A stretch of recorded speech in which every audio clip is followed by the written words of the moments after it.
Oi,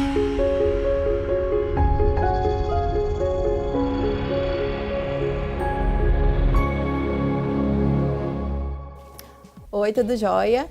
Hoje o tema é o bigode chinês. O bigode chinês é um dos recordistas no consultório, nas mensagens de redes sociais, em tudo quanto é lugar só se fala dele, né?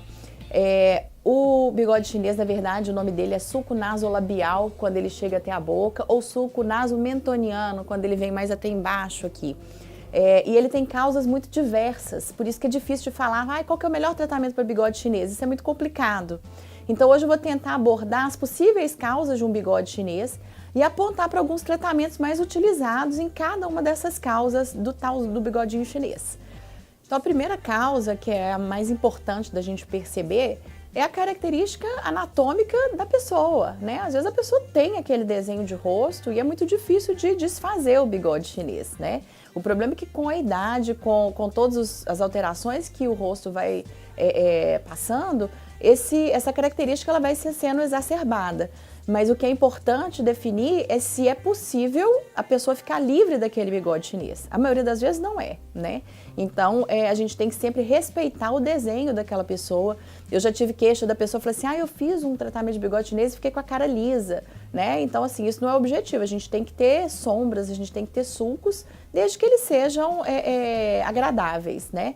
Então, realmente, primeiro perceber, esse bigode chinês é desde pequeno, né? Tem muita gente que fala, eu tenho desde bebê, então você vai ter até morrer, né? Então a gente tem que tentar fazer com que esse bigode chinês seja agradável, mas não seja uma coisa que vai te definir enquanto pessoa, né? Ele vai ser uma coisa que vai fazer parte do seu rosto, mas que não vai te incomodar tanto. Então suavizar, sem pensar em remover aquele desenho, né? Uma segunda causa do bigode chinês é a perda de sustentação óssea.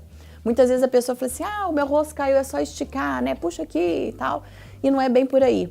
A gente tem um tamanho de crânio quando a gente está na idade adulta e esse crânio vai murchando, tá? Então, é uma parte importante para a gente pensar que a sustentação óssea do rosto, ela vai piorando, ela vai diminuindo.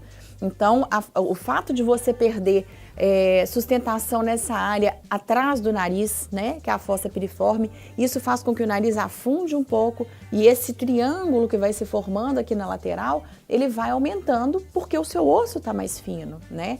Outra coisa importante é a perda óssea dentária, que é muito comum, tá? É muito comum a gente pegar paciente que chega queixando o bigode chinês, a gente vê que tem uma certa assimetria, fala, você tem alguma perda de dente? Eu tô tratando no dentista, eu tô fazendo implante, então é muito importante a questão da sustentação óssea na parte dentária, a perda de dente, ela influencia muito na exacerbação desse bigodinho chinês, então pensar, às vezes, tem um tratamento odontológico concomitante com um tratamento estético, tá?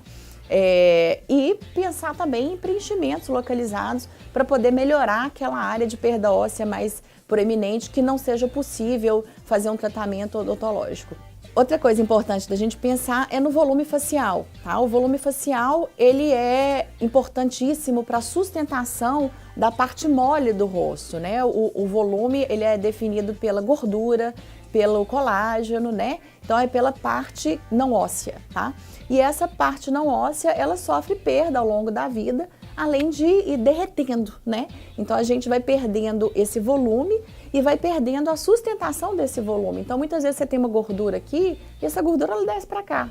E por ela descer para cá, ela vai fazer um sulco, que vai pesar nessa região aqui do bigode chinês. Então ele vai fazer uma dobra por cima aqui da parte da boca, que vai definir esse bigode chinês. Então, muitas vezes, o problema não é aqui no bigode chinês, o problema é aqui na maçã do rosto, o problema é aqui na lateral, que você perdeu essa sustentação, ou perdeu um volume, aquela pelinha murcha cai, ou uma pele pesada com gordura cai por cima desse bigodinho chinês. Então, a questão do volume é importante a gente pensar. Existe uma perda de volume ou existe um peso deste volume sobre o bigode chinês, né? Então, a gente vai pensar em como tratar isso. Seria volumizando uma região adjacente ou seria sustentando esse volume e reposicionando para poder fazer essa sustentação e tirar o peso aqui do bigodinho chinês, tá? Então a gente pensa nisso também.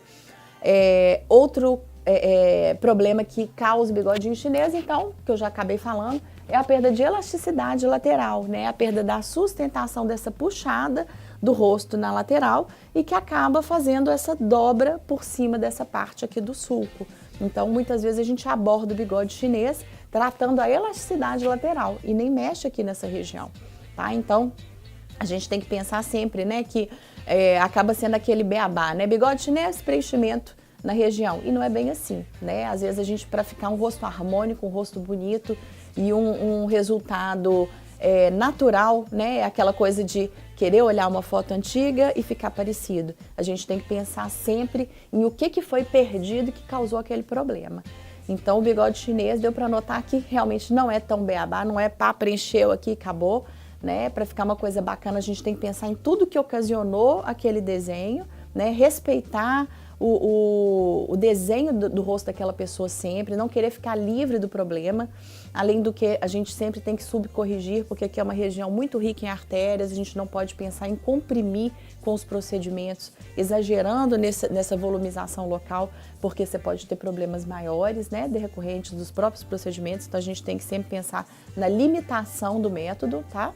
E aceitar um pouco que nem sempre é possível ficar sem sulco, sem dobras, até porque não fica legal, né? A gente tem que, acima de tudo, ficar com o rosto bonito e natural. Então, é isso, né? Bigode chinês é um tema realmente muito procurado, porque é uma coisa que chama muita atenção na foto, né? Às vezes marca muito na maquiagem e é muito importante a gente fazer essa abordagem dos múltiplos fatores que causam o problema. E aí vem a parte do profissional, a parte da avaliação, né, e a parte da boa indicação de um tratamento. Me coloco à disposição para responder perguntas, pode mandar temas para gente, mandar mensagem, nossa avaliação é gratuita e até o próximo.